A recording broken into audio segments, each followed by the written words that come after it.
palun. Nii, tere õhtust ka minu poolt kõik, kes on tulnud tänasesse Karikakra klubisse ja nagu Vahur, selle klubi korraldaja juba ütles, siis täna on vist esimest korda Karikakra klubi uuemas ajaloos välispoliitika teema. Aasta lõpus arutasime, et mida võiks rääkida ja siis sai arutatud mitmeid välispoliitika kuumi teemasid. Välispoliitika läheb üha kuumemaks, nagu me näeme. Aga siis selle põhjendusega, et Eesti välispoliitika ja selle kajastamine on üldiselt kaunis piiratud. Ega meil 3 teemat on. Venemaa, NATO ja Euroopa Liit. Ja 4. on nüüd aktuaalsemaks seoses selle põgenike või pagulaste kriisiga ka Lähis-Ida saarud, aga kaugemad maailma jaod ja maailma maad, nagu Aasia idapoolne osa või Lõuna-Ameerika, rääkimata Aafrikast, sellest räägitakse suhteliselt harva, kui mõni tähtis riigipea tuleb külla või siit lähedalt mööda läheb, siis on juttu ja kui mõni, ma ei tea, kaubandusleping või siis on juttu. Aga kindlasti kõik siia kogunenud ja teavad, et nagu me tänaseks pealkirja sõnastasime, et Hiina, maailma suurim riik, nagu me kõik teame, elanike arvu poolest ja majandusvõim numbrite järgi teisel kohal juba temast ei saame tõepoolest üle ega ümber. Ja kuna ma ise olen jõudumööda või võiks öelda teeninud leiba Hiina jälgimise ja Hiina uurimisega, sellest rääkimisega, kirjutamisega ka, ma pakkusin välja, et kui räägiks õige Hiinast täna. Ja nii ta siis tuli. Ja teema teise poole, nagu see sõnastada natukene üldisemalt, et siis kas Eesti peaks olema oma Aasia poliitika, mitte ainult Hiina, vaid terve Aasia. Eesti on väike riik, on vaja, ei ole vaja. Võib-olla täna siis avaldada või arutame sellel teemal ka, aga mina ka ei tea, kas on vaja või ei ole vaja. Võib-olla enda seisukohtadega, aga kui palju me jõuame. Ja mul on hea meel tutvustada siis tänaseid kaasrääkijaid ja ma loodan, et nemad räägivad põhiliselt, mina annan sõna ainult ja võtan sõna ja vaatan, kes küsimusi siin koordineerida. Minu alustan ikka paremalt poolt. Mul on väga hea meel, et meiega liitus Vabaerakonna välistoimkonna esimees Jaan Uustalu, kes siis erinevalt meist 3 vist on ikkagi nagu välispoliitika asjatundja. Meie oleme Hiina asjatundjad, aga mitte otseselt politoloogid. Vasakul käel on Urmas Pappel, Tartu Ülikoolis Süte instituudi doktorant ja tema tegeleb Hiina poliitika uurimisega, rohkem küll vist sisepoliitika ja Hiina sellise ajaloo, tänapäeva ajaloo käsitlusega, hiinlased ise ajaloo näevad. Ja Urmasse kõrval on Mart Tšernjuk, kes on Tartu Ülikooli kultuuriteaduste instituudi väliskirjanduse või maailmakirjanduse doktorant ja tegeleb samuti Hiinaga ja samas on ta hiina keele õpetaja Tartu Ülikoolis. Mõlemad mehed on väga kogenud, otsapidi ma võin neid oma õpilasteks pidada, neil on nii Hiinas elamise, töötamise, õppimise kogemus ja doktorantidena loomulikult õppejõududena uurimise kogemus. Nii. Idamaade tarkus, Hiinas seda ka korratakse, on see, et ühe õpetaja jaoks ei ole suuremat rõõmu, kui õpilased temast teadlaste poolest mööda lähevad. Ma olen julgelt tunnistada, et 2 noort mees siin juba nii mõneski osas on minust kindlasti mööda veel Hiina teadmistes. Mina olen vana ja laisk, aga uut ei viitsi õppida. öeldakse, et üle 40 aasta inimene enam suurt ei õpi maha nagu üle 50 sõna õpib. Isegi tark juba, kui endast kiita. Nii, aga lähme nüüd Hiina juurde. Ka Eestis jah, eks ole, Hiina on silmapiiril kogu aeg, me teame tema suurust ja asju, aga ma olen viimasel ajal ka mitmel pool samalaadsetel üritustel esinenud ja mind on hämmastanud, kui nagu läheb jutuks või küsimusteks, siis selgub, et kokku tulevad ikka huvilised, et ka huvilised ei tea suurt midagi tegelikult, mis see Hiina on ja on ainult sellised märksõnad või eelarvamused ja nii edasi ja nii edasi. Aga et Hiina on suur ja üha tähtsam maailmas, me ei saa temast üle ega ümber. Ma võin ise öelda, et ma tavaliselt alustan oma tööpäeva hommikult, ma olen nagu selles internetis Yahoo fänn, ma lähen Yahoo kaudu sisse ja Yahoos avalehel on kohe uudised. Nad on Ameerika kesksed uudised ja arva läheb mööda päeva, kui seal uudistes pool või vähemalt kolmandik ei ole Hiinaga seotud või analüüsid või sellised. Palju rohkem ka Euroopa on, ütleme, Ameerika esiuudistes on Hiina. Et järelikult sealpool poolkera on Hiina ikka väga oluline. Nii. Ma ise olen jah Hiina uurija, sellepärast et minul on natukene teine vaade, natuke perspektiiv, aga kui ma nüüd tänase õhtu eel nagu mõtlesin natukene, et kas see Hiina selline buum või fenomen on nagu viimase aja nähtus. Me teame, et viimased peaaegu 40 aastat Hiinas on olnud majandusreformid, majanduskasv üle 30 aasta, 10% aastas, sellist fenomeni ei ole maailmas vist mitte kuskil olnud. 40 aastaga majandus kogu numbrid on tõusnud, ma ei tea, mitukümmend korda või 100 korda. 100 korda peab numbrid tõsta. Aga see ei ole oluline, nii kui kellelegi meelde jääb. Aga ma mõtlen aega, kui mina olin väike poiss, kuskil 60ndate lõpus.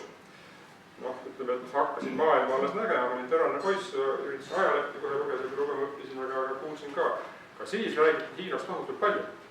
Hiina oli igas ajalehes oli sees ja külamehed rääkisid. Siis räägiti sellepärast, et Hiinas oli kultuurirevolutsioon ja siis räägiti neid jutte, kuidas varglasi hävitati ja nii edasi. Teine asi oli muidugi see, et 68. aastal oli Nõukogude Liidu Hiina piirisõda. Ja kui selle ajal, kui mina sõjaväealiseks sain, siis kartsid kõik poisid Afganistani sõjaväkke minekut, aga tollel 60. lõpus kartsid kõik Hiina piiri äärde minekut. Õigusega, et seal sai surma ka, vist vanemad inimesed peavad parandama. Ja sellest ajast on mul ka meeles üks selline huvitav asi, et Hiina oli ilmselt inimestel ikkagi meeles ja keelel. Et mulle meeldis ka väikse poisina laulda. Üks laul, mida ma külarahvast lõbustasin, ma ei tea, kus ma seda kuulsin, oli selline Vemmal Värts, mille sõnad olid niimoodi, et Hiina keiser kana praadis, selle endal sisse laadis. Kana kõndis kõhus ringi, autus välja Mao Tse-tungi. Mao Tse-tungi purihammas, Hiina rahva tugitammas. Järelikult, kui rahvas tegi selliseid laule, siis Hiina tuli mingit tähtsust olema. Ja Hiina on kogu aeg olnud ja nüüd me seda jagame nagu selle teema täna 8 plokiks. Esimene plokk on see, et me räägime, mis see Hiina siis on, mis ta tänapäeva maailmas endast kujutab, et Hiina koht, tema suhted lähemas regioonis, Ida-Aasias, teiste Aasia riikidega, tema suhted ja vahekorrad siis maailma suurte ja teiste suurte ja võimsatega, Ameerika Ühendriigid, Venemaa, Euroopa Liit ja kui ka Euroopa Liidu juures natukene rohkem mõningaid küsimusi siis püüaks rääkida.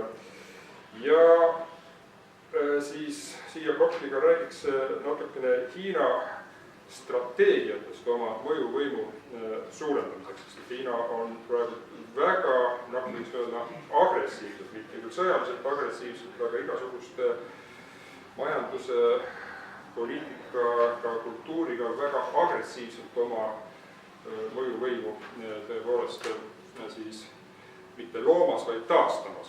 Sest enne kui me läheme, siis ma teeksin veel paari laudalise ekskursiga ajalukku, et meil võib olla ka mulje, et Hiina on olnud mingi suur küll, aga vaene ja alles nüüd on ta tõusnud maailma tegijaks, aga kui vaatame natukene ajaloolise perspektiiviga nii aastat 1000 või 2 tagasi, siis ütleme, 1200 aastat tagasi oli Hiina vaieldamatult maailma suurim, võimsam, rikkaim, arenenud riik. Majandusajaloolased räägivad veel 17. sajandi lõpus või isegi 18. sajandil, tänapäeval on majandus ruulib igal pool, eks ole. Et Hiina majandus oli vähemalt kolmandik maailma majandusest. Hiina majandus. Aga võt siis 18. sajandi lõpus, 19. sajandil hakkas nagu Hiina allakäik, mis siis Lääne-Euroopa tõusud oli eriti silmapaistev ja Hiina vajus nagu varju. Ja see, mis toimub tänapäeval, seda nimetatakse väga õigusega, et Hiina on võtmas revanši. Hiinlased ise nimetavad, et see aeg 19. sajand kuni teise ilmasõja lõpuni oli nende alanduste aeg ja nüüd me tuleme tagasi ja umbes võtame kõik. Nii. Et selline võiks olla taust, et Hiina ei ole mitte tõusmas, et Hiina on tagasi tulemas. Nii, aga räägime siis, jätame ajaloo sinna paika. Ajaloost võiks rääkida väga palju. Jällegi enda puhul, kuna ma tegelen ka rohkem vana Hiinaga, siis alati sellistel üritustel ütlen, et küsige midagi, mis oli enne meie aja arvamist, siis ma teen paremini. Praegu see on pealiskaudsem. Ja ega see ei ole hiinlaste enda seisukohalt ka, aga see uus asi, see ei ole oluline. Enne veel ühe anekdoodi ka räägin või nalja, mis käib, kas oli siis Kissingeri kohta või mingi teise kõrge lääne külalise kohta, kes siis esimesi, kes Hiinat külastas ja kui ta tuli lennukilt maha ja kohtus maoaegse peaministri ja välisministri Zhou Enlaiga ja siis viisakuste vahetamisel siis lääne mees üritas nagu torkida ta natukene, et vihjata Hiina sellisele autoritaarsele olemusele. Aga mida teie arvate Prantsuse revolutsioonist, eks ole, või selle tähtsusest maailmale? Ja hiinlane oli siis Zhou Enlai, kes iganes teine ütles, et vara veel rääkida. Ainult 200 aastat on mööda läinud, see ei ole aega reaalselt. Nii et ka praegusest Hiinast mõnes mõttes on vara rääkida, aga meid huvitab ikkagi see, mis praegu toimub. Nii, mis siis Hiina endast praegu maailmas kujutab? Urmas, äkki sa teed sisulise jutuga otsa lahti. Hiina roll tänapäeva maailmas, ja võib-olla läheme siis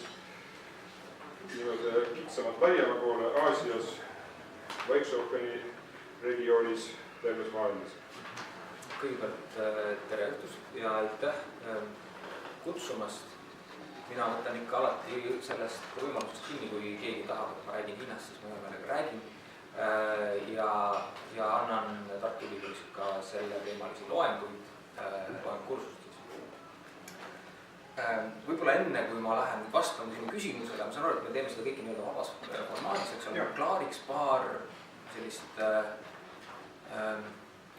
küsimust ära juba sinu jutust võttes, eks ole, üle. Et ühest küljest kõigepealt see viimane anekdoot, see on küll väga, ütleme, täpse tähendusega anekdoot, ma olen sellega täiesti nõus, et Zhou Enlai, kui ta midagi sellist ütles, siis see kirjeldab väga hästi Hiina suhtumist maailmasse ja maailma tervikuna ajalukku, eks ole, et tõepoolest nende arusaam on sellise pika vinnaga, et kui nad saavad endast aru, kui ikkagi kunagisest endiselt praegusest suurkultuurist, aga kunagisest keisririigist, eks ole, mille ajalugu ulatub tuhandete aastate taha ja nad näevad ennast siis selle pärandi jätkajana.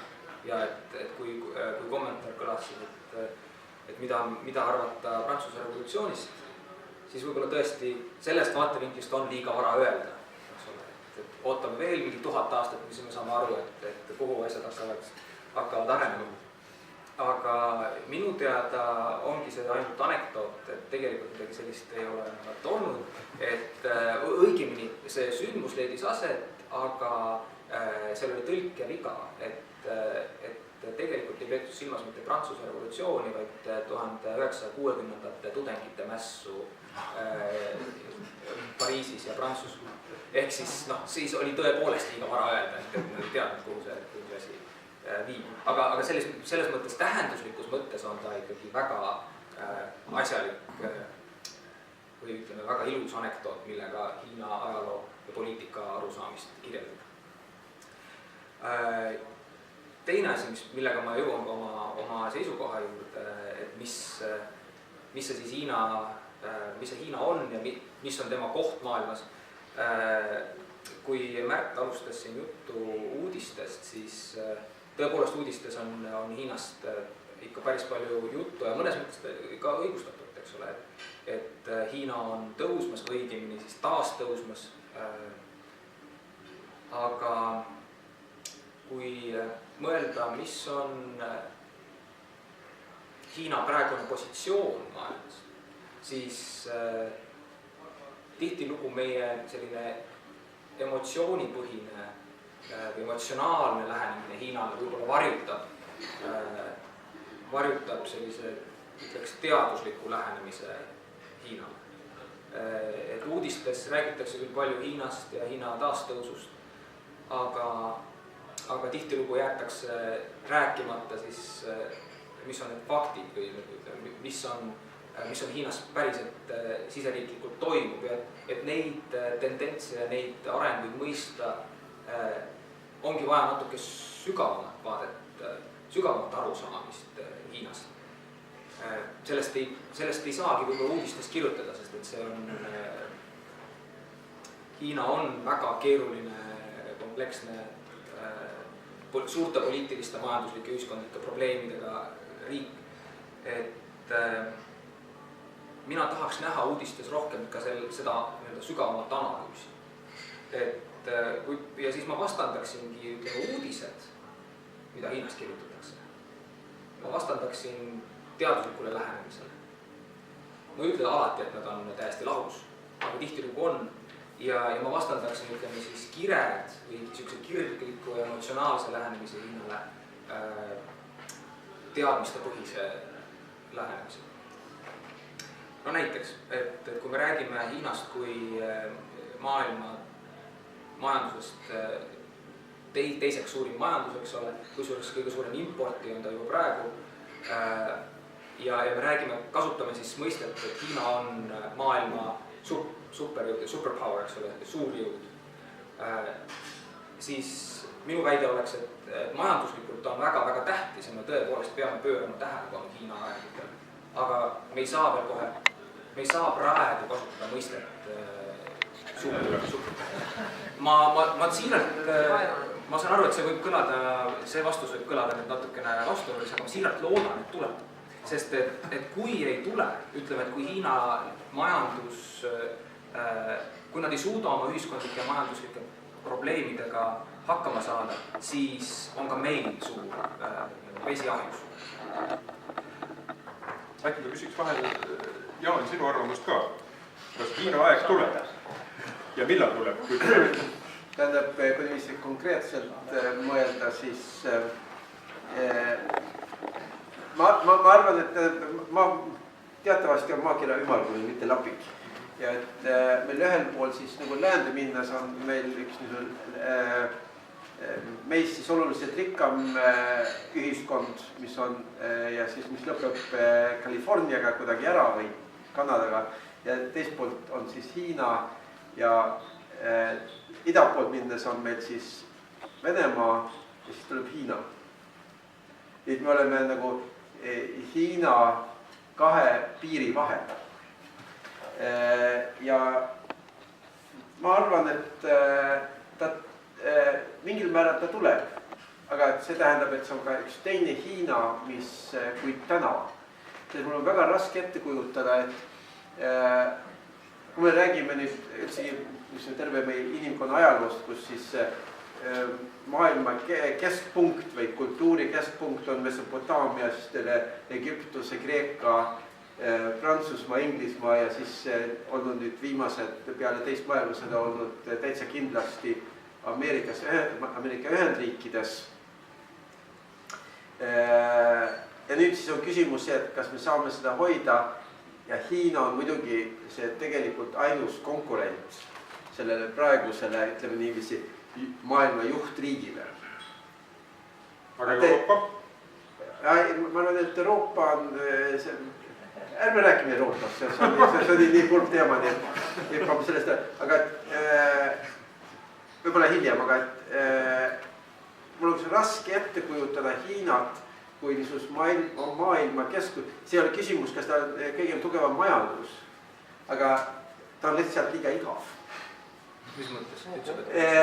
Tähendab, tal ei ole Hollywoodi. Tähendab, Ameerika suurus sama palju, kui ta seisab oma tuumjõu ja sõjaväe najal, on ka Hollywoodi najal. Et on Clark Gable ja Metro-Goldwyn-Mayer ja kõik see peab kaasas käima. Ja kui Hiina muutub avatus ühiskonnas, kus tuleb, ma ei usu, et ma kuidagi ei taha väita, et hiinlased ei ole võimelised meile looma seda mõnusat maailma, aga kui nad seda praeguses ühiskonna korras, ma ei näe seda loomast. Nii et ma arvan, et see Hiina tekib maailma keskusel eeldusel, et nad siiski sisuliselt muutuvad. Aga Hollywoodist oli juttu juba minu teada üks paarkümmend aastat tagasi või kuskil nii räägiti, et Hongkongi teeb rohkem filme kui ükski teine, ma ei tea, riiklik või... Aga teeme kallupi, millal me vaatasime viimati ühte Hongkong filmi ja millal me vaatasime viimati ühte Hollywoodi produktsiooni ja me nagu...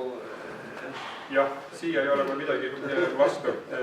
Põhimõtteliselt, et kui panna see terminoloogiliselt paika, siis me räägime Hiina pehme jõu kasvust, ilma milleta siis sina väidad, et Hiina ei suuda domineerida maailma nii nagu Ameerika Ühendriigid. Äkki defineerid selle sõna pehme jõud ära, võib-olla kõik ei tea, mis on pehme jõud, et see on küll soft power on väga kasutatud. Põhimõtteliselt see on Joseph Nye termin, millega ta mõtleb domineerimist või ütleme niimoodi, ta peab silmas, et üks riik, millel on palju pehmet jõudu, saab oma tahtmise maailma areenil ilma sõjalist jõudu kasutama. Aga mis see pehme jõud on? No tehniliselt võttes ongi Hollywood, see on Ameerika popkultuur, see on nende lipp näiteks, aga ka nende poliitilised institutsioonid, et ütleks, et 10 aastat tagasi räägiti sellest, et maailma lõpp, eks ole, et liberaalne demokraatia on võitnud kõik poliitilised debatid ja ei ole mõtet arvestada ühegi teise poliitilise teooriaga. Ja tõepoolest sellel hetkel rääkisid ka autoritaarsed riigid, et nad on demokraatlikud, eks ole. Et püüdsid sellega kohaneda. Aga tänapäeval on tekkimas juba alternatiive. Pehme jõud ühesõnaga ongi selline lihtsalt öeldes leenmisviis, kultuuriline leenmisviis. Nii, selge. Tuleme tagasi selle Hiina rolli juurde, et me vist jõudsime nagu kokkuleppele, et majanduslikult tõepoolest Hiina on juba ikkagi väga silmapaistev, kui me räägime, et on teine majandus. See on küll riikide seas, et siin on ka väike mööndus, et minu teada hetkel on ikkagi veel niimoodi, et kui me võtame Euroopa Liidu tervikuna, siis on Euroopa Liit number 1, Ameerika alles number 2 ja Hiina alles number 3. Ja Euroopa riigid on tõesti nii väiksed, Hiinaga aga nüüd meil on selle Euroopa Liidu kaardi joonistamisega väike probleem. Ma lisan veel juurde, tegelikult olulisem on võib-olla arvestada seda, et kui me võtame per capita sissetuleku, eks ole, majanduse, siis on Hiina ikkagi väga kaugel seal all kuskil, et ta ei ole ligi lähedalgi tipul. Sinna ma oleks tahtnud ka jõuda, et see üks asi on see suhteliselt niisugune, ma ei tea, mida näitav asi see, kui mingi riigi terve GDP, aga palju olulisem on inimese kohta ja selle koha pealt on Hiina. Ma numbrit ka ei mäleta mitmes, aga ikka mitmekümnes. 40. Kuskil niimoodi, jah. Nii, majanduslikult on Hiina tõepoolest ikkagi märgatav. Kui me kõik, mida me siin iga päev tarbime, siis väike silt Made in China on ikka paljude asjade küljes alates sokkidest, saavastest ja lõpetades IT-ga. Aga nüüd võtame siis poliitiline ja sõjanduslik mõõde. Eks ole, Urmas juba mainis, et poliitilised mõjukused ja sõjalised mõjukused Hiina ikkagi veel superpower kaugeltki ei ole. Nii. Aga samas me jällegi loeme väga palju neid samu Ameerika artikleid ka, kus nii-öelda ameeriklased eriti väga suure murega jälgivad Hiina tohutu kiiret relvastamist, kui palju pannakse raha uute relvasüsteemide loomisele, kui palju varastatakse tehnoloogiat, sest neile üldiselt ei müüda seda ja ka ameeriklastele tundub, et on põhjust muret tunda. Ma kommenteeriks korraks seda just seda sõjalise võimsuse kasvu. Et loomulikult tuleb silma peal hoida, et mis Hiina sõjaliselt teeb. Ühest küljest on see tegelikult raske, sest et Hiina ei avalikusta oma sõjalisi kulutusi. No mitte, et nüüd kõik teised riigid seda avalikult teeksid, aga Hiina püüab aktiivselt peita oma sõjalisi kulutusi teiste riigi eelarvekulutuste sisse ära. Nii et me täpselt tegelikult ei tea, kui palju Hiina sõjatehnoloogiale ja sõjatööstusele kulutab. Sellele vaatamata on teada, et Hiina suurendab oma sõjalist kulutust ja tehnoloogiliselt on teinud mitmeid edusamme selliseid, mis peaks panema võib-olla mõned teised riigid muretsema. Sellegi poolest Hiina sõjalised kulutused arvestuslikult on kolmandik sellest, ütleme, mõned arvestuse kohalt isegi veel vähem, neljandik Ameerika Ühendriikide sõjalisest kulutusest. Nii et kui selles võrdluses me ei saa veel rääkida, et Hiina oleks kuidagi Ameerika Ühendriikide hegemooniat ohustamas. Siis on veel kaks sellist olulist märksõna, mille pärast Hiina ei ole veel Ameerika Ühendriiki ohustamas sõjaliselt. Üks on see, et suurele jõule, superpowerile on omane, et tema lähinaabruskonnas ei ole ühtegi ohustavat jõudu. Aga kui te vaatate Hiinat, siis Hiina ümber on palju teisi riike, kes võib-olla mitte sõjaliselt, aga vähemalt oma poliitilise kuuluvusega ohustavad Hiina hegemooniat. Seal on siis Jaapan eelkõige ja Taiwan. Ja loomulikult Hiina tekitab igapäevaselt endale vaenlasi ka Lõuna-Hiina meres. Ja kolmas iva on selles, et Hiinal kui sõjalisel jõul puudub väljapääs avamerele või ookeanile.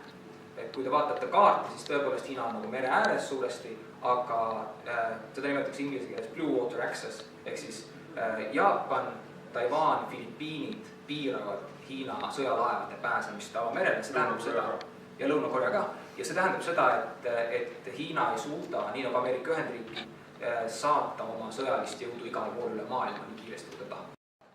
Sellepärast ongi Taiwan nii oluline.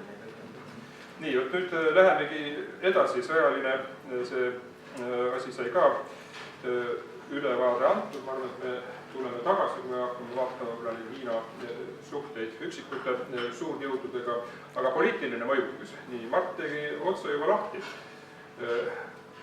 Poliitiline mõjukus, ütleme, mis loomulikult sõjalise ja majanduslikuga kaasneb, on Hiina siiski olemas, aga lähi ümbruskonnas, Ida-Aasias, otsapidi ka Lõuna-Aasias, et kui kaugele Hiina poliitiline mõjusfäär ulatub? Äkki teed väikese ülevaate?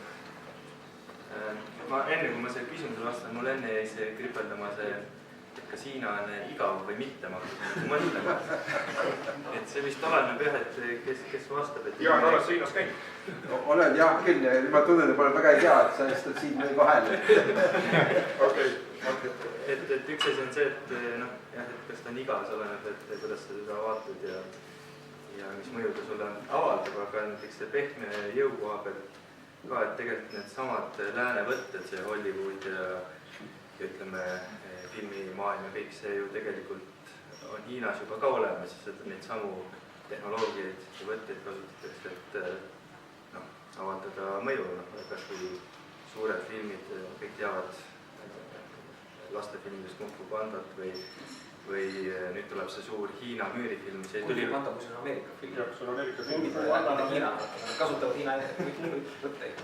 See kolmas film on ikka puhas koostöö, see ei ole ainult Ameerika. Esimene oli vist Ameerikaga, see viimane film oli juba põhimõtteliselt pooleks. Ja lisaks on see nüüd tuleb see suur Hiina müürifilm, kus mängib vist mingi lääne näitleja peaosa, et see ja neid tuleb arvasti järjest rohkem, et seda sama Hollywoodi kasutatakse ka Hiina kasuks.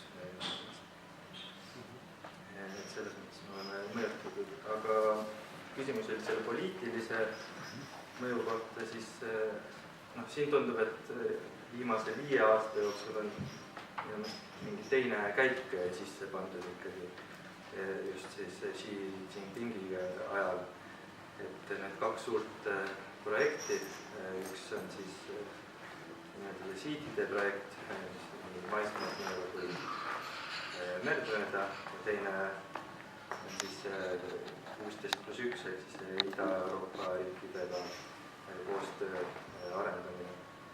Et mulle tundubki, et kuidagi, kui Ameerika on kuidagi muutunud nüüd vähemalt retoorikas, et niisugune mulje, et on natuke nagu tõmbub tagasi, siis Hiina astub minu meelest väga julgelt just edasi. Kuidagi, eks näis, kas see reaalselt ka kuidagi muudab, aga vähemalt uudiseid lugedes. Nii sa üks väga kaugele juba meeli välja, see 16+1 on Hiina väga suur selline strateegiline hõlvamisprojekt jälle just nimelt Euroopas, eks ole. Hiina huvides on väga see, et Euroopa Liit oleks nõrk ja isegi laguneks, sellepärast on ta võtnud ette 16 need Ida- ja Kagu-Euroopa riiki. Meie oleme muidugi Põhjamaa riigid juba, aga me käime sinna alla hiinlaste jaoks ikkagi. Ja Hiina on siis see üks, et nendega ajada eraldi suhteid, mitte kogu liidus umbes niimoodi, et meil on killustaja valitseb. Jah, jaga ja valitseb, eks ole. See on siis selline asi. Aga ma tegelikult tahtsin veel, meil aeg läheb, aga ütleme, et Hiina poliitiline mõju tema lähiümbruses. Et sa ütlesid sellest nagu üle.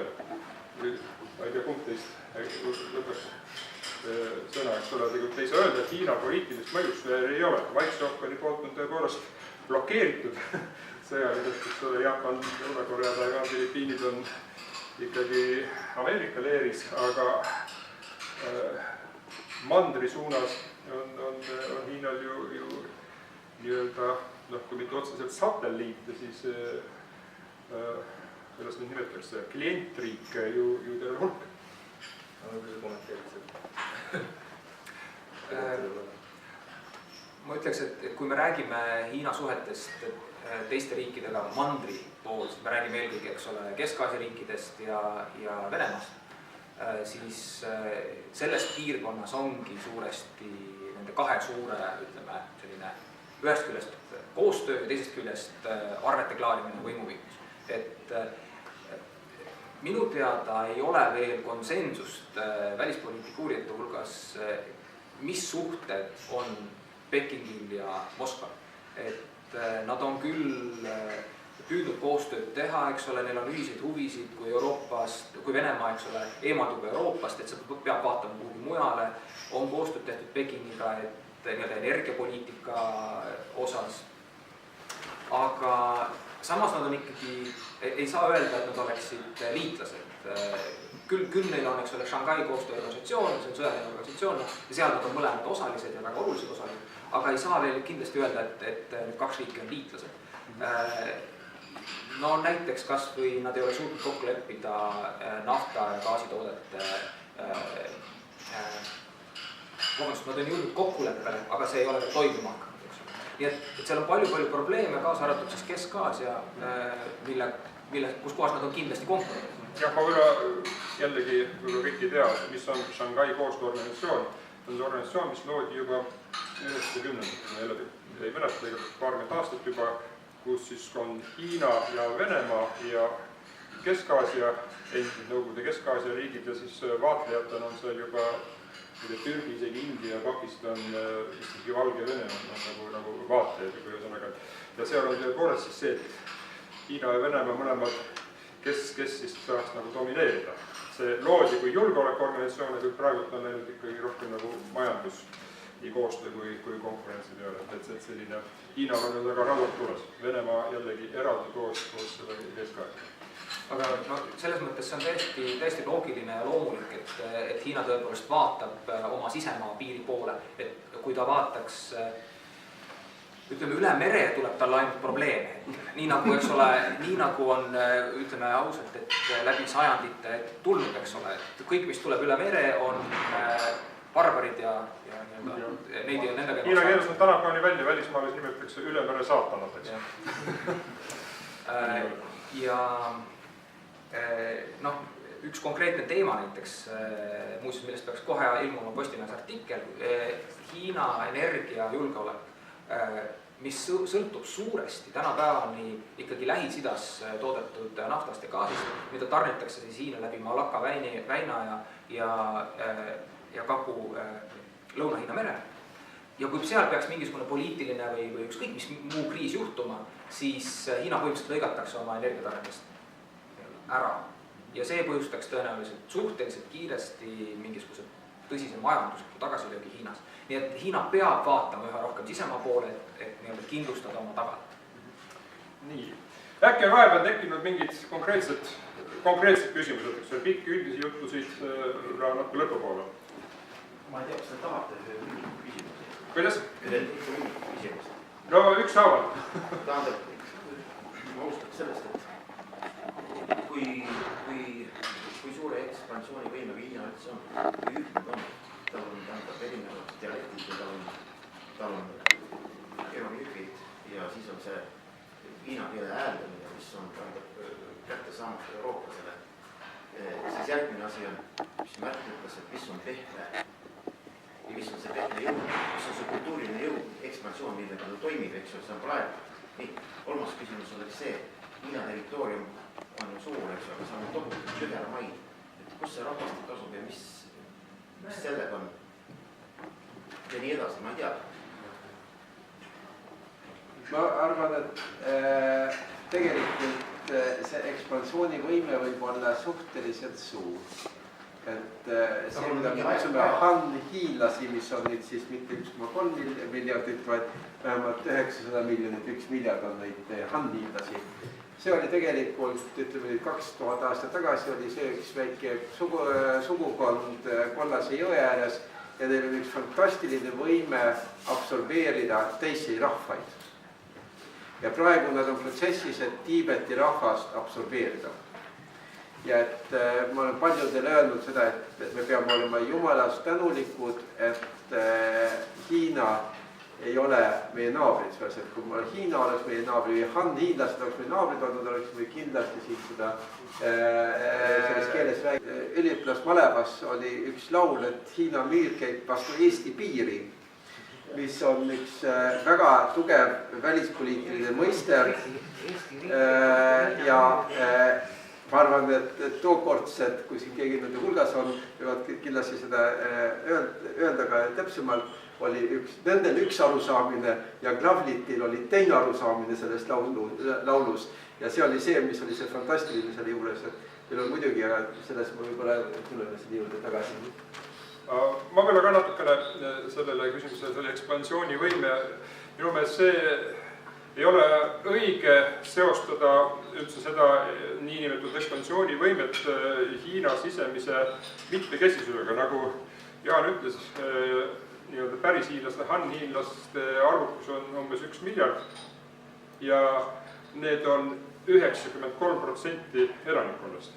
Ja absorbeerimisest oli ka juttu, need Hiina väike rahvad, kellest suuremad, on kuskil paarikümne miljoni alla, väiksemad on mõni tuhat, need on väga tugevalt juba absorbeeritud. Kui Hiinas käib nende juures, siis kooliharidus on neil hiina keeles ja nii edasi. Selles mõttes on Hiina ja Venemaa väga-väga ühesugused. Venemaa on venestanud kõik, Hiina on venestanud kõik, nii et kui me räägime Hiinast kui poliitilisest jõust ja selle ekspansioonist, siis me räägime ikkagi Hiina riigist, mis on piisavalt tugev. Ja see küsimus, mis ütles jah, et hiina keel on eurooplasele hoomamatu ja õppimatu, see näitab väga hästi meie eelarvamust Hiinast. Hiina keel ei ole sugugi erinev, ma ei tea, Itaalia või Albaania keelest, eks ole, mida me arvame, et me õpime ikka ära, ette võtta, nii nagu õpime ka.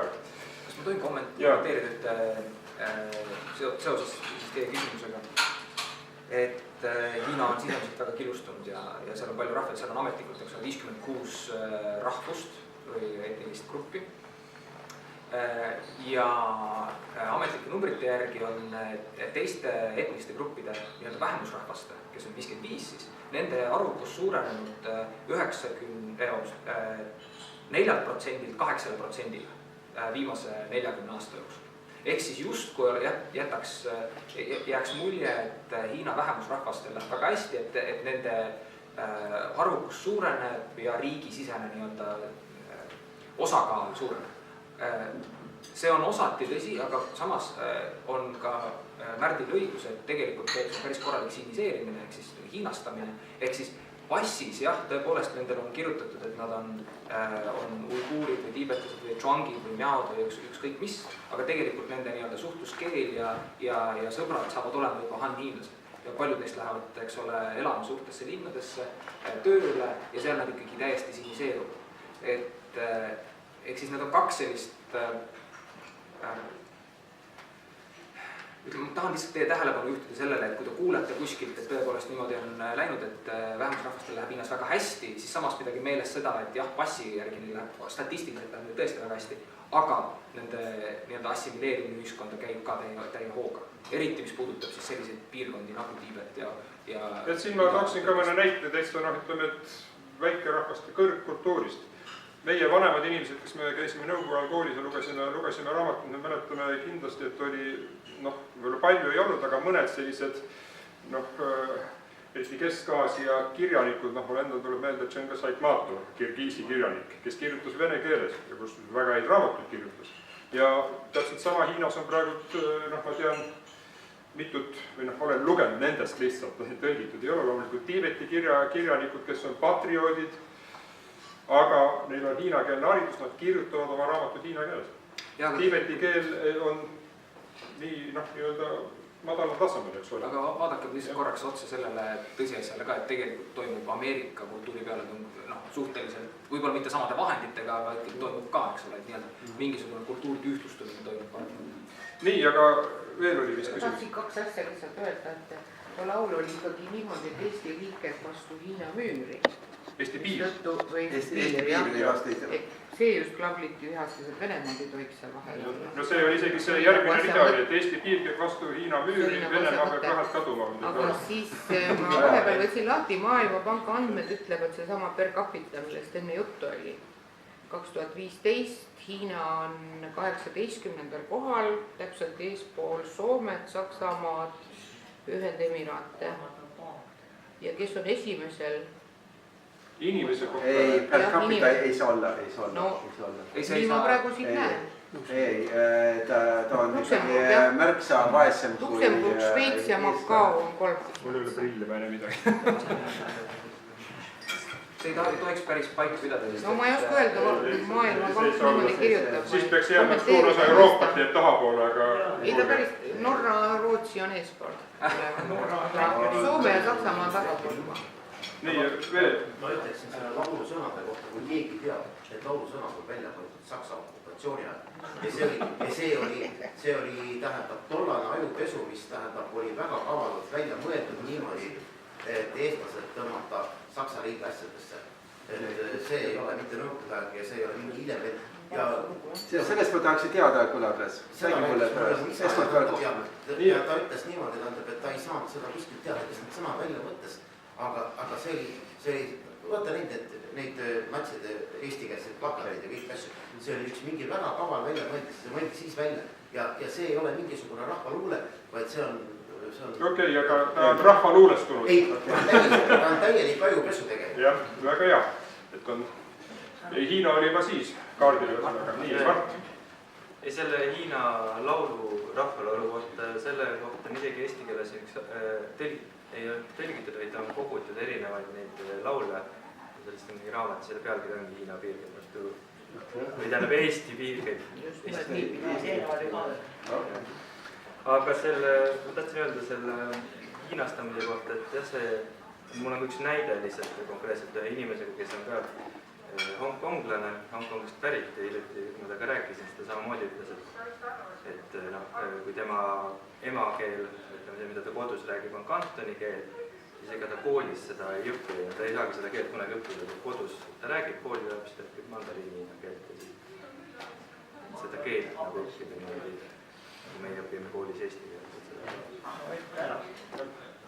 Mind huvitaks üks asi, et on räägitud, et USA on oma riigi võlakirju väga palju müünud Hiinale, et kes on need Hiinas, kes need ostavad, kas Hiinas on siis omad miljonärid, miljardärid või on see siis riik, kes ostab ja kuidas siis tegelikult suhetub nende kahe riigi nagu majandus selle võlakirjade omandamise läbi, et miks Hiina on huvitatud nende ostmisest, olgu siis hiinlane või Hiina riik ja mis selle tagajärg võib olla, kui kunagi näiteks Hiina tahaks seda nagu midagi vastu saada. Kuidas see suhe on? On see oluline või on see lihtsalt niisugune derivaat? Tegelikult see on ikka Hiina riik, mis on ostnud neid Ameerika treasury või väljastab ja Hiina neid ostab ja mingil määral sa võid ju trafaretselt mõelda seda, et nad ostavad, et Hiinal on kogu aeg olnud kaubandus ülejääk. Neil lihtsalt tuleb või kuni siiani on olnud üks kaubandus ülejääk ja neil lihtsalt jääb see raha, neil peavad selle rahaga midagi tegema. Mis sa teed sellega? See on niisugused summad, et see jääb sellele ja nad on natukene teineteise pantvangis. Et neil on see raha, nad peavad midagi sellega tegema, aga nad ei saa liiga palju ka teha. Sest et sa võid ju, tee otsas võid ju mõelda seda, et Ameerika Federal Reserve emiteerib $1 trillion sedeli või münt, see on olnud ja siis nagu annab selle võlakirja asemel annab selle $1 trillion sedeli, panga sedeli või raha ja ütleb, et palun, nüüd võite Walmarti minna ja selle eest omale suppiks osta või kohvi osta või midagi. Ja see oleks nagu terve selle maailma süsteemi, nii et aga see on, tähendab, see raha istub pool see on nüüd 17 triljonit dollarit, pool sellest istub, ma arvan, Beijingist või midagi sellist, kolmandik. Nojah, ma tean ka, et Hiina on number 1 koguse poolest, kes on ostnud, teine vist on Jaapan ja kolmas vist on Saudi Araabia, kui ma ei eksi, nii et Aasiasse lüüd. Nii, nad on teineteise pantvangid päris kindlasti ja Hiina ostab ülejääkidega, aga ta saab ju ka protsente ja sellepärast nüüd Hiina ongi näiteks väga, tal on mure, et mida selle rahaga teha. See 16+1 projekt on üks see, kuhu ta üritab, ta ju meelitab Ida-Euroopa riike, et võtke meilt laenu oma projektide jaoks, investeeringute jaoks, ärge võtke Euroopa sealt ühispangalt, aga Hiina protsendid on siiski kõrgemad väidetavalt. Tegelikult Hiina on oma välisvaluuta varude hunniku otsas küllalt kädas, sellepärast et ta ei saa investeerida ja nende väärtus ju kaob ikka mööda, jah. Aga see, et ta on Ameerikaga pantvang, Ameerika peab seda kogu aeg arvestama. Nii Jaagul on et kui nüüd edasi mõelda, et tänapäevase mõjuvõim käib majanduse kaudu läbi kaubanduslepingute, et Hiinal ja USA-l ei ole vabakaubanduslepingut, samamoodi nagu Euroliidul läks ka Kanadaga tuksi see asi ja USA-ga ammugi, et küllap see on siis seesamane pantvangiks olemine ongi, et Hiina ootab võib-olla siis USA-d seda kaubanduslepingu järeleandmist rohkem läbi selle ja aga samas võib ka USA selle võla lihtsalt korstnasse kirjutada, et nii need asjad on. Jah, see nende USA ja suhete juurde me nüüd jõudsimegi, see käib ikkagi eelkõige läbi majanduse ja peale selle võlakirjade teine ameeriklaste jaoks veel hullem olukord on see, et see kaubandusbilanss on nii kõvasti Hiina poole kaldus. Ja kolmas on see, et Ameerika ettevõtted on tootmise viinud Hiinasse ja räägitakse miljonitest kaotatud töökohtadest. Ja see on nüüd üks põhjus, eks ole, kes sulle jälgib seda Trumpi, miks Trump on siin oma, kui ta ära valiti, teinud üsna mitmed sellised kõvad ütlemised Hiina kohta, et me peame Hiina poliitikat hakkama muutma. Ameerika on lasnud ennast liiga palju ümber sõrme mässida, kuni sinnamaani välja, et see hiinlaste suhetes teiste riikidega pühamast püha klausel ühe Hiina poliitika. Trump ju ütles välja, et me võtame selle nüüd vaatluse alla, et äkki seda peaks kuidagi muutma. Ühe Hiina poliitika tähendab seda, et üks riik, kui ta suhtleb kommunistliku Hiinaga, siis ta ei tohi olla ametlikke suhteid Taiwaniga. Ja Trumpi teine samm oli, eks ole, see, mida ka siin terve iseenesest pisikene asi, et ta võttis vastu Taiwani presidendi õnnitluskõne, mida ammu ei ole tehtud, kuna see on vaenulik samm Hiinale ja kisaga ära terve maailm täis, nii et elame näeme. Dalai Lama käis Obama juures. No Dalai Lama käib kõikide presidentide juures, see on tavaline asi juba. Nii, Ameerikaga siis niimoodi. Nii, viimane küsimus praegu. Praegusel hetkel, aga me lähme jutuga edasi. Ma tahtsin seda ütelda, see praeguseks seda osaliselt muidugi on nõus sellega, kui ülejäänud on sama tilu-lilu. Ma tahtsin sinu käest konkreetselt küsida asja ära, eks ära. Hiina kritiseerida, üks oli suur Nõukogude Vene impeerium, eks ära. Kui nad lammutasid seal ära neid kosmikuid välku, mis on Aafrika ja kõik täis, eks ära. Nõukogude televisioon oli esimene kaagutama. Nüüd ehitati selle kuradi kosmikute asemel suured, eks ju, 10-korruselised ja majad, eks ju, inimesed elavad seal, töötab, elab ära, mis on viga. Ei ole vaja seal kritiseerida, kui omal on, eks ju, see... Täpsustaks, millest juttu, mina näiteks ei saa aru, millest juttu. Selles, et kui praegu Hiina järgi hakkas Aafrika elama, eks ju, nüüd nad pidid ehitama sinna uue linna Egiptusesse, eks ju, ära. Et siis hakkab seal elu pähe, saad seda, eks ju, investeerida kuhugi. Üks väike e-riik, eks ju, kes igal poole topib nina ja võtleb ära, et tema tarka nüüd see ehitatakse see põlevkivi tehas saab, eks ju, saab elektrit tootma, kus on päikesepaneelid, eks ju, terve mail täis ära ja leitakse, saab ka kopikad saada, saab tuleb suu puhtaks kühtada nagu Ameerikas need põlevkivi kalandus. Aga ma tahtsin seda sulle ütelda, et kui räägi sellest, mis tulevik tuleb, eks ju, Põhja-Korea, kes milline riik oskab ja saab ja mida kuulab Põhja-Korea valitsus seda ohjata, seda tuumaprogrammi ja värki. Ainult Hiina, Venemaa, Nõukogude impeerium oli tollane nimi, eks ju. Andis sinna oma õhutõrje raketid ja värgid, eks ju, ära. Ja nüüd, kui sealt ravi lahti ära, siis võid arvata, mis sealt tuleb välja. Teine riik, kes on asjalik riik, on Kasahstan, kes hakkab gaasi müüma. Ja kolmas on selline asi... Milline konkreetne küsimus oli? Kui oli üldse? Et räägi ka sellest konfliktist, eks ju, milles on praegu aeg tiksub, eks ju. Aitäh! Räägime sellest konfliktist. Me räägime sellest nagunii edasi. Ma vastan üsna hästi lühidalt. Hiina investeerimine Aafrikasse, meil oli siin punkt ka või alapunkt, et Hiina ja nii-öelda kolmandate riikide maad. Hiina investeerib Aafrikasse tõesti, ehitab raudteid kõiki värk. Ainult üks eesmärk, et tõrjuda Euroopa ja Ameerika välja, ostab Aafrika valitsused ära, korruptiivsed valitsused ja tooraine läheb kõik Hiinasse. Ma täpsustaks. Põhja-Korea on muidugi omaette küsimus, Põhja-Korea kohta juba üsna ammu Mihkel Mutt ütles väga hästi, et kui Hiina tahaks, siis ta võiks päevapealt Põhja-Korea kinni keerata, aga Hiina ei taha. Tal on vaja seda Põhja-Korea, just nimelt Hiinal on vaja, mitte teda talitseda, vaid Hiina hoiab meelega seda seal. Nii ta ongi. Nii, veel viimane kommentaar ja läheme siis natukene kogu talumale lähemale.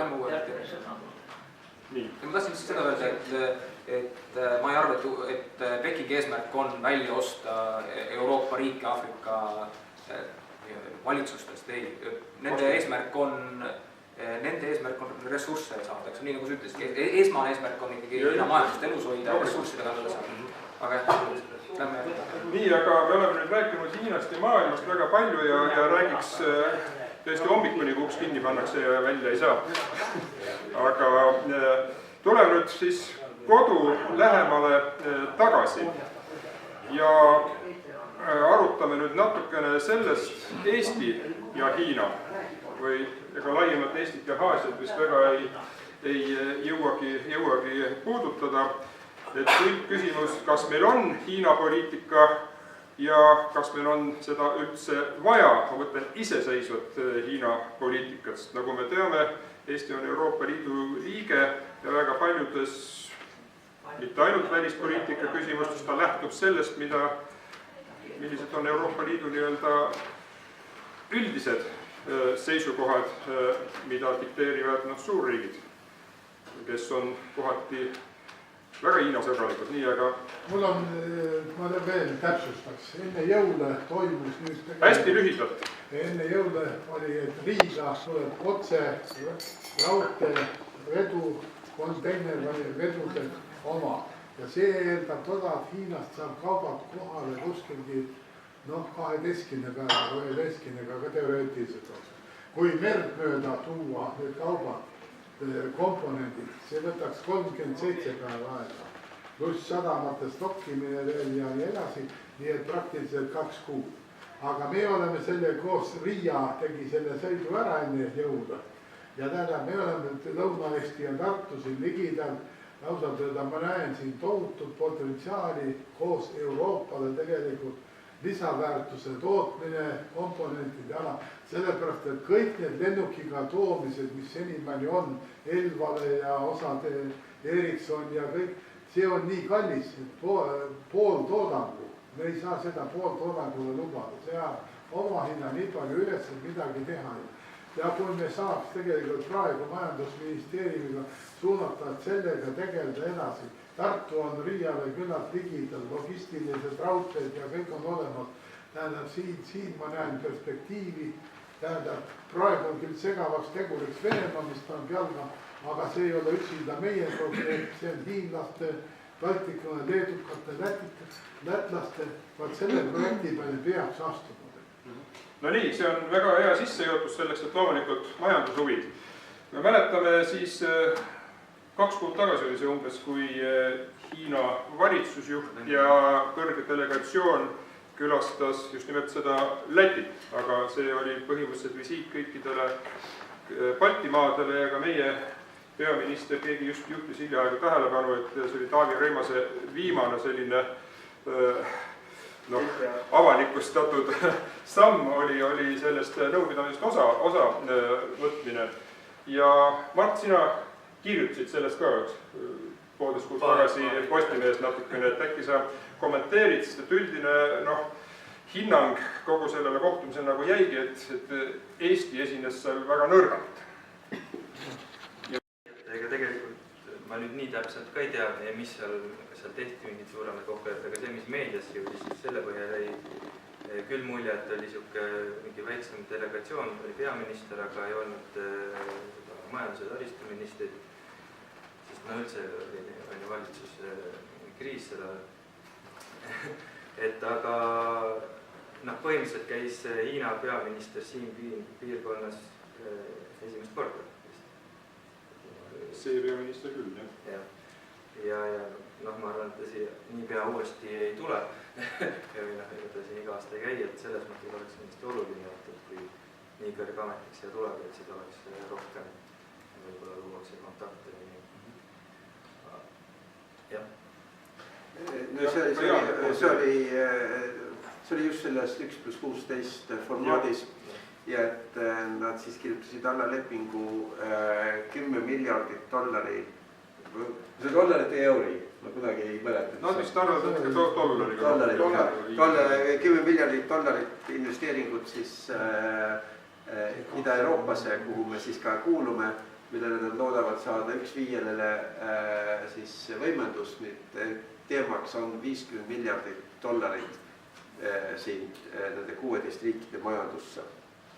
Ja see on ju muidugi üks niisugune samm, mis pühendub seda ja siis on küsimus see, kas me peame murelikud olema või mitte, aga ma arvan, et Eesti küll nüüd ei ole, meie mure on siiski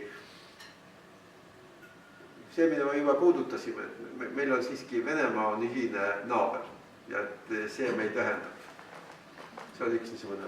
Hiinaga ühine naaber. Ja meil on Venemaa, on meil, kuidas peame ütlema, et Hiinal ja Eestil on ühine naaber, mille nimi on Venemaa.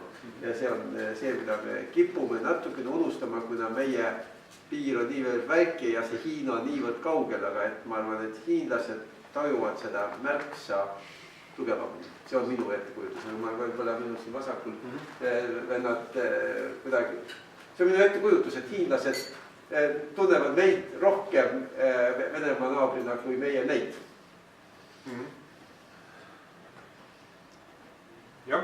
paar sõna veel täiendada. Tähendab, seesama komponentide turg minu hinnangul jääb praegu püsima 25-30 aastat. Hiina on monopoliseerinud muldmetallid ära praegu on niiviisi, natukene tuleb maailmas teistelt juurde, muidu oli 3,5 aastat tagasi käis Ameerika ja Hiina president vestlemas sellel teemal, siis oli 3% peale mindi, ülejäänud oli hiinlaste käest. Ma praegu arvan, et praegu on koos India ja Jaapaniga asi tõusnud, aga siiski see ja pluss tollel Hiina tegi 3 aastat tagasi, Foxconn on ju kõige suurem komponentide tootja maailmas. 1 200 000 inimest töötab puhtalt selle firma. Hiina leidis 3 aastat tagasi, et ei ole mõtet enam toota neid komponente inimeste baasil, vaid robotite baasil. Ja ta lubas 3 aastaga evitada 1 000 000 robotit. Ma ei ole kontrollinud, kas see on toimunud, aga tegelikult mis ta vahepeal on ostnud kokku. Ta on kahesilmsed need objektiivid, mis on silmavahe ja selle mõõtmise kavaga. Need firmad on ta maailmas kõik kokku ostnud. See on roboti põhiline olemus. Ülejäänud programmi ja kontrollerite paikapanek on kõige väiksem asi. Jah, see on kindlasti üks moment, mida ei saa kahe silma vahele jätta ja täiendavalt ma olen ka lugenud, ei ole küll majandusteadlane ega füüsikaga, et kui me räägime, eks ole, et kogu maailm püsib energia sõltuvusel, eks ole, et kelle käpp on Lähis-Ida naftal ja nii edasi, siis muldmetallide ja neil põhinevate komponentide nii kaevandamine kui tootmine on praegu tõepoolest Hiinal on suur monopol, Hiina määrab hindasid ja ütleme, et just sellega võib Hiina hakata väga palju mõjutama, nii, ja ilmselt ka mõjutab, aga küsimus nüüd tulebki, lähme tagasi poliitikasse, jah, et kas Eestile oleks kasulik selline suurem ja lähedasem majanduskoostöö, kas me peaksime laskma Hiina investeeringuid sisse. Täna oli Vabaerakonna selles arutelulistis jälle raudtee teema üleval ja keegi pakkus välja, et teadagi, kes raudteest kirjutab ja räägib kõige rohkem, et Hiina peaks investeerima sinna Tallinna-Helsingi tunnelisse hulga raha. Ma võin rääkida, et Hiina ongi juba ju oma esinduse Tallinnasse loonud selle eesmärgi. Konkreetselt selle tunneli? Mitte tunneli, see on üldse Rail Baltica, aga Rail Baltica ilma tunnelita tundub ju ka natuke niisugune pooleldi ehitatud sild. Nii et, jah. Ma tahaks tegelikult selle probleemi, et siin on natuke nagu räägitud nagu kass ümber palava pudru, et ei ole jõudnud asja tuumani ei ole, et ma püstitaks võib-olla selle küsimuse natuke teise nurga, et sa Märt küll küsisid, et kas Eestil on Hiina poliitikat tarvis ja kui siis millist, eks ole. Minu meelest selle probleemi keskmes on küsimus, kas Eestil on vaja väärtuspõhist Hiina poliitikat või on meil vaja pragmaatilist Hiina poliitikat või on siis olemas veel mingisugune kolmas tee, mis võib-olla ühendab siis neid kahte. Et minul on oma seisukoht välja kujunemas, aga võib-olla alustuseks peaks üldse lahkama seda probleemi, et mille jaoks meil üldse Hiina poliitikat siis nagu vaja, et miks me Hiinaga suhtleme, eks ole. Ja siin on ju tükk aega räägitud, et Hiina tõuseb majandus ja nii edasi, et ilma Hiina majandusega tõenäoliselt tulevikus Eesti majandus ei saa ka läbi, eks olgugi, et praegu on meie eksport Hiina ikkagi väga-väga väike. Siis sellele vaatamata on Eesti ettevõtjad kulutamas Hiina teadjate ukslävesid küsimusega, et kuulge, et mis saab Hiinast ühest küljest ja mis saab Eesti Hiina poliitikast. Ja nende mure on selles, et kui Eesti tahab viljeleda edaspidi väärtuspõhist Hiina poliitikat, siis nemad ei saa oma tööd teha, ütleme väga robustset tööd. või siis, kui jääb Eesti poliitiline konsensus olemata, et kui ei lepita midagi kokku ja praegune valitsus, eks ole, teeb kõik nii, nagu Peking tahab ja järgmine valitsus, eks ole, võtab Dalai-Lama vastu, siis kogu investeering 10 aasta töö Hiina suunal lihtsalt luhtub, sellepärast et Hiina paneb uksed kinni, eks. Ja see on minu jaoks tõsine probleem, mis minu arvates peaks leidma Eesti ühiskonnas avalikku debatti ja mingisuguse konsensuse.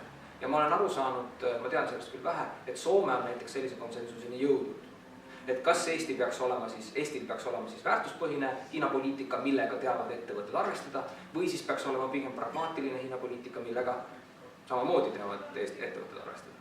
Soome konsensus. Vaat ma ei ole jõudnud sellesse lugeda, ma sain selle vihje eile, et Soomes on olemas selline konsensus, mis ma saan aru, et on ikkagi ettevõtteid toetav, aga ma ei ole siis sellesse... Äkki siin Jaan võtaks midagi, ma just lugesin täna vist saadetud välistoimkonna välispoliitika punkte erakonna uue programmi jaoks, seal oli ühes lõigus oli esimesel kohal, et Eesti koondab väärtuspõhist poliitikat ja kuidas sa nüüd poliitika programmeerijana nii-öelda kommenteeriksid või mis arvamus sul on? See on ju väärtuspõhine.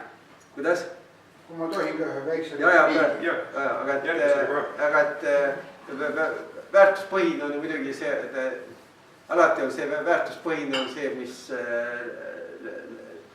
kõik riigid tegutsevad tegelikult omaenda huvidest lähtudes. Nüüd on see, et Eestil on suhteliselt tore või Eesti riigi huvides on olla väärtuspõhine. Nii kahjuks see nii on ja... Miks kahjuks? Kahjuks tähendab, et ei saa olla nagu see täitsa valge, vaid me peame ju... Me oleme kõik, endale oleme kõige vähemad, see on nagu see, mis on see probleem. Ja mis Hiinaga on ju see kaks probleemi, üks on Tiibet ja teine on Taiwan või ühe Hiina poliitika ja et seal me oleme ju kuidagi moodi teekonna valinud ja et see ei ole mitte ainult, mida ma juba vihjasin selle mingi Hiina müüri jutuga, et see oli mitte ainult üks tegemist majandusliku tegemist, see on selge. Hülgaksime seda ühe Hiina poliitikat, saaksime krediiti Taiwanist nii et põhisab. Niisugune hillukene, et väärtus või mitte väärtus, aga tegelikult Eesti välispoliitika printsiibid pandi suurel majal paika Lennart Mere presidendiks olemise alguses. Ja Lennart Merel oli selge seisukoht, mida ta ütles, et Hiina poliitika aluseks on julgeoleku probleem. See oli see aeg, kus veel ei paistnud Eestile Euroopa Liit ega NATO. Aga Lennart Meri oli sügavalt veendunud, et Hiina, mis oli aastakümneid olnud selges opositsioonis Venemaaga Nõukogude aja lõpul, aastakümnenditele, et see saab olema meie põhiline, Hiina toetus saab olema meie põhiline kaitse Venemaa võimalike uute laiutamise asjade vastu. Nüüd, kuidas see asi on edasi läinud, vahepeal on meie julgeolek tõsiselt kindlustunud teiste vahenditega. Ja Lennart Meri ja tema ajal ei osanud keegi uneski näha isegi mitte teoreetilist võimalust, et Venemaa ja Hiina saavad taas sõpradeks, panevad seljad kokku ja potentsiaalselt võivad hakata ühiselt mõjusfääre jagama. Jah, sellest ajast ma ise mäletan ka 90. alguses kusagil, kui seda välispoliitikat tehti, ma kunagi väitisin Mart Nutiga, ühingukaaslane ja hea sõber, kes töötas tollal välisministeeriumis ja tema, ma arvan, et on oma vaateid võib-olla muutnud, aga tol ajal, 20 natuke rohkem aastat tagasi, oli ta tuliselt seda, et me peame Hiinaga sõbrad olema, et kui ÜRO julgeolekunõukogus näiteks meil juhtub Venemaaga midagi ja siis on näiteks mingi hääletamine, et Hiina on meie poolt ja me peame Hiinaga sõber olema. Mulle tundus juba siis ääretult naiivne, aga niimoodi ta loodi ja siin me oleme ja teisiti ei saa. Kui ma tohin jätkata seda asja, muidugi see on üks niisugune väga munakooredel käimine selle suhtes, et just selle Taiwani ja ka Tiibeti probleemides on vähemusrahvuste asjad ja see on meile, läheb väga hästi korda. Ja peaksime andma, aga et kus on nagu see rahvusliku riigi väärtused ja kus on tema enese huvid, on väga tundlik teema. Ja et see on... Ei, see on kõik. Põhimõtteliselt olen Jaaniga nõus, ega siin vaielda midagi, aga kuna me näeme, et majandus ja seesama tööstusrevolutsioon nimega kõlavalt revolutsioon 4, mis tuleb ja on juba alam, tähendab, siin peame me Eestis saama kanna kinnitada, mitte midagi muud teha ei ole. Muidu teist teed ei ole meil ka Venemaa suhtes, kui me oleme majanduslikult kõrgtehnoloogia juures, siis on meil aga kui inimesed kaotavad oma väärtused, ütleme, lähme pateetiliseks, mida me selle kõrgtehnoloogiaga siis teeme, oleme ise robotid. Tähendab, see jäta, ma ei vaidle siin vastada, see on diskussiooni küsimus, kui Jaanitud. Aga ma tahtsin ka... See on üks alternatiiv, millega me saaks ka tegelikult kiiremini natuke tõusta. Aga ma tahaks siin võib-olla ka kommenteerida seda, et me oleme siin rääkinud, et peab olema konsensus nii-öelda väärtuspõhise poliitika ja pragmapoliitika vahel ja mina arvan, et ega need nii vastandatud nüüd üksteisel ei ole, et see on nüüd väga suur lihtsustus, kui me ütleme, et Hiina poliitikas ütleme, et okei, Dalai-Lama on väärtuspõhine poliitika, kui me võtame Dalai-Lama tuleb Eestisse ja mõned ministrid või president, kes iganes mitteametlikult kohtub ja Hiina teeb mingeid noote ja pragmapoliitika on nüüd 100% teine, et see on siis Dalai-Lamale kõigele vähemusrahvaste peale sülitamine ainult mingite majandushuvide või ikka julgeolekuhuvide. Et need ei pruugi olla üldse nii palju vastandatud. Sest et tegelikult seda Dalai-Lama kolli, kuidas me nimetan, ei maksa nüüd ka üle tähtsustada, sellepärast et hiinlased on ääretult pragmaatilised ja on küll ja küll näited, ma omal ajal vaatasin, või lugesin palju, kuidas näiteks Tšehhi, mis on meist natukene suurem ja arenenum riik, ajas Hiinaga asju. Tšehhi kadunud president Václav Havel oli Dalai-Lama isiklik sõber, Dalai-Lama käis seal väga tihti ja alati kohtus presidendiga. Hiina kirjutas alati noote, aga kuna Hiina oli Tšehhiga väga olulised majanduslepingud, siis noodid jäid nootideks, Dalai-Lama käis ära, läks koju tagasi ja äri aeti edasi. Ega ei saa öelda, et Dalai-Lama tuleb ja meil on 10 aastas kõik investeeringud null.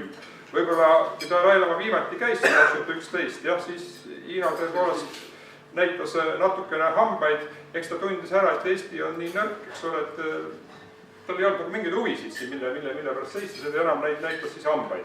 Aga selles mõttes on ära seisukoht nagu õige, et kui me arendaksime majandussidemeid või Hiina investeeringuid, et hiinlastel oleks tõepoolest huvi siin teha, siis ta Dalai-Lama käib või ei käi, ei ole... Las nad ehitavad selle tunneli ära. Ja ühesõnaga, see teine on Taiwani küsimus, mis on seotud selle ühe Hiina poliitikaga.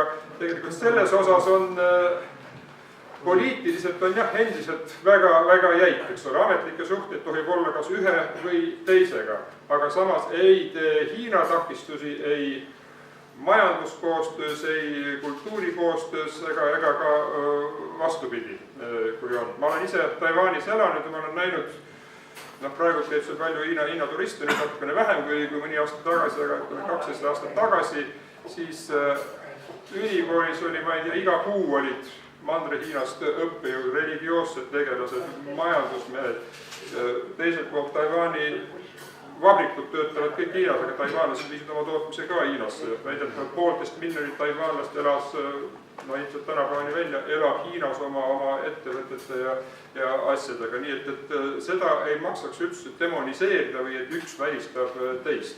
Maailm on tõepoolest muutunud, Hiina ei ole neil ühelt poolt enam ilmselt mitte mingi julgeolekugarantii, aga ka see väärtuspõhine ja pragmaatiline poliitika saavad käia käsikäes, aga vot selleks, et Eesti saaks ka midagi määrata, mitte ainult ei järgiks, ei halaks seda, kui Hiina meile peapesu teeb.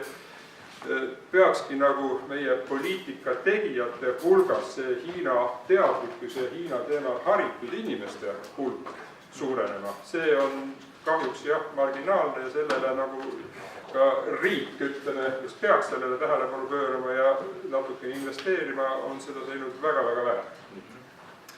Ma tahtsin lisada, et ma olen Märdiga täiesti nõus, et väärtuspõhist poliitikat ja pragmaatilist poliitikat ei saa nii üks-ühele vastandada, et üks võib olla teine, aga väärtuspoliitika tuleb teha pragmaatiliseks. Aga vot see nõuabki üht poolt Hiina tundmist ja teiselt poolt poliitilist kavalust, mida meie... Ka sellega ma olen nõus, et Eesti ühiskond vajab paremaid ja rohkem Hiina tundjaid. Aga ma tahaks öelda, et probleem on endiselt üleval selles mõttes, et me võime siin vestleda, kui palju me tahame, siis me ei suuda, selles mõttes praegu loomulikult ei suuda, aga me peaksime ühiskondlikult lahendama ära selle probleemi, mille ees meie ettevõtted on. Et kui minevikus on nii läinud, et neile lüüakse lihtsalt uks kinni, olgugi, et nad on juba aastaid tööd teinud, et Hiina turule pääseda näiteks, siis miski ei ütle, et tulevikus see niimoodi ei lähe. Ehk siis see probleem tuleb ühiskondliku debati käigus ära lahendada ja mingisugusele konsensusele jõuda. Olgu see siis, ja siis me võime vaielda, eks ole, selle käigus, et mis asi on väärtuspõhine Hiina poliitika ja pragmaatiline, kuidas need omavahel sobib. Ma võin siis, ma seoksin seda, Hiina võib-olla natukene niisuguse bravuuriga öeldud, et Hiina on igav.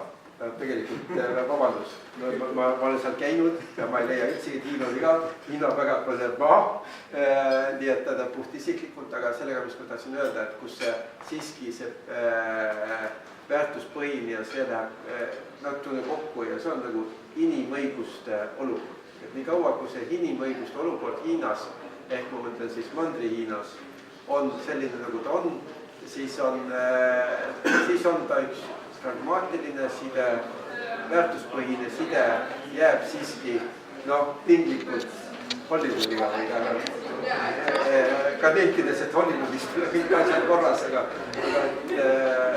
siis on nagu seadus olukord oluliselt parem kui seal. Nemad võivad mängida, eks ole, kui vaja majandusvärk on pragmaatiline, nii pragmaatiline, et nad kannavad ise juba kahju, kuna tootmine on välja viidud. Teiselt poolt võivad nad teha ka väga teravaid ütlemisi inimõiguste kohta ja jällegi, aga see ei tähenda, et üks nüüd välistas teist või paneb teise kinni. Nii, aga nüüd oleks aeg teha kokkuvõte ja siis võib-olla üks 10 minutit veel debatti publikuga. Meie oleme väga jutukad inimesed ja... Võiksime hommikuni rääkida. Võiksime hommikuni rääkida. Tohib ma alustada, ma võtaks jälle sõnakubast kinni. Iga üks saab ühe korra meist veel sõna ja siis saal. Ja ma ei teeks kokkuvõtet, vaid ma teeks lõppnoodi sellele diskussioonile, mida me just arutasime, kui keegi taha veel seda diskuteerida. Aga ja ma avaldan täiesti niisuguse isikliku seisukoha rääkida siis inimõigustest, väärtustest ja poliitilistest majanduslikest suhetest Pekingi. Mina olen veendunud, et me võime rääkida inimõigustest Pekingi suhetes. Aga me peame aru saama, et nende kultuurikontekst ja poliitiline struktuur on teistsugune, kui meie oleme harjunud. Nii nagu meie ei taha, et nemad tuleksid meile ütlema, kuidas meie peame käituma, ei tohiks tegelikult meie võib-olla minna nende juurde ja nende uue peale kaklema. Et seejuures me peaksime tegelikult ära ootama, mis Hiinas saab.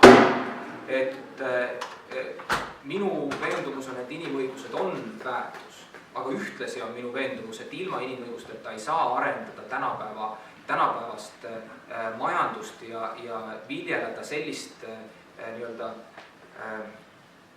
majandust, nagu tänapäeval peaks viljelema. Ja selleks on vaja, sõnavabadust, pressivabadust, kogunemisvabadust, mõttevabadust ja nii edasi. Et ütleme, et ootame ära, ehk Hiina saab ise ka sellest aru, et ta ei liigu väga kiiresti edasi, kui tal inimvabadusi ei ole. Nii, me pidime küll tegema sellised konstruktiivsed lõppsõnad, aga ma tahan kohe natuke diskuteerida ka, et see ootame ära, see on niisugune nagu kõlab kuidagi väga eestlaslikult.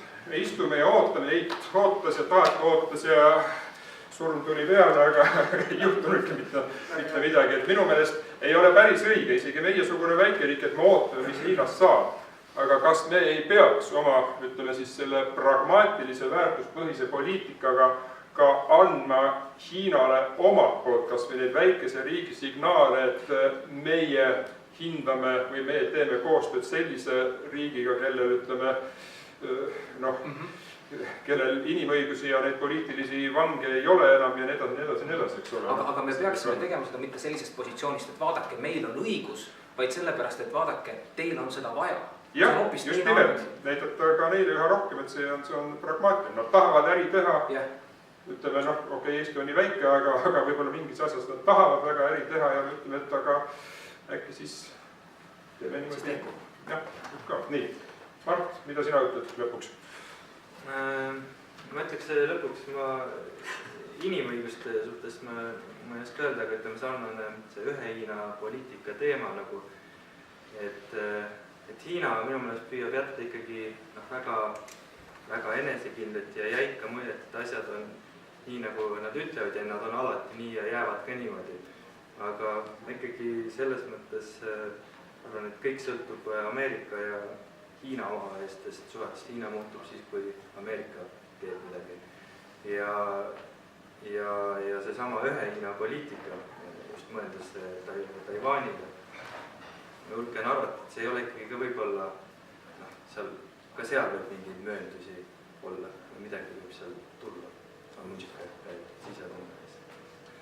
Ootan ära, jah? Jällegi. Jaan, mida sina ootad? Ei tähendab, see küsimus, mis teil oli ja ta on nagu teie veskile siin ajal, et muidugi meil on vaja Hiina teadmisi, sest et Eesti on ju tegelikult Euroopa Liiduga seoses sellises olukorras, et meil on mõttekas ka rääkida asjaliku Hiina poliitikat. Kui Brüsselis, kas on välisministri või peaministrite laua taga, on meil võimalik olla asjaliku argumentidega sealt välja tulla, esitada, siis seda võetakse arvesse. Nagu kui te kuulasite härra Ratase jõuluveisel uue aasta intervjuus, on see, mis on see tähtis. Me peame oma kvaliteega seal lööma. Ja see, et Eesti osaleb sellistes aruteludes, on tänu Euroopa Liidule ja täielikult ootamatu. Härra Päts ja härra Tõnisson olid äärmiselt üllatanud, kui ta sattuksid niisugust olukorda. Ma tahaksin sellega lõpetada. Siin oli härra Merist juttu, et oli selline olukord, et see ei olnud Hiinast, aga see oli Indiast. Härra Meri, see on nüüd sügavas nõukogude ajal, sõitis Indiasse, New Delhisse, lennukohandus ja vaadatakse siis, et seal on mingi Eesti NSV-st kodanik, seisab passi järjekorras. Samaaegselt pidi tulema mingi delegatsioon, härra Rüütel ja ma ei tea, kes seal veel Karutam või kes seal pidi tulema, kõik selles ja korjati eestlane peab olema, korjati kohe sinna punase vaiba peale rääkima, kõnepult, härra Meri, mis ei olnud kunagi nagu suu peale löödud, et kõnepulti ja ütles, et te arvate, et Eesti ja Indial ei ole palju tegemist ja siis ta rääkis 10 minutit paljajalgsest Tõnisonist, kes oma elupäevad oli siis oma paljajalgsuses lõpetanud mingi ühes budisti kloostris Indias ja nii edasi. Firmas tegelikult. Aga siis tuli... Indiaga poolt mitte mingit pistust. Okei, väga. Siis tuli siis lille kimpudega seal ja siis härra Meri ütles, tegelikult te ootate kedagi teist seal. Need lilled minul ei ole, aga kui te lasete mind New Delhi, siis ma oleksin väga nõus. Läks minema. Hiljem tuli siis ametlik Eesti NSV delegatsioon, kes siis rääkis rahvastiku sõprusest ja kõik olid väga õnnelikud. Nii, aga meie paneme nüüd mitte suurt päris kinni, aga kuuleme rahva häält, mis on Jumala häält.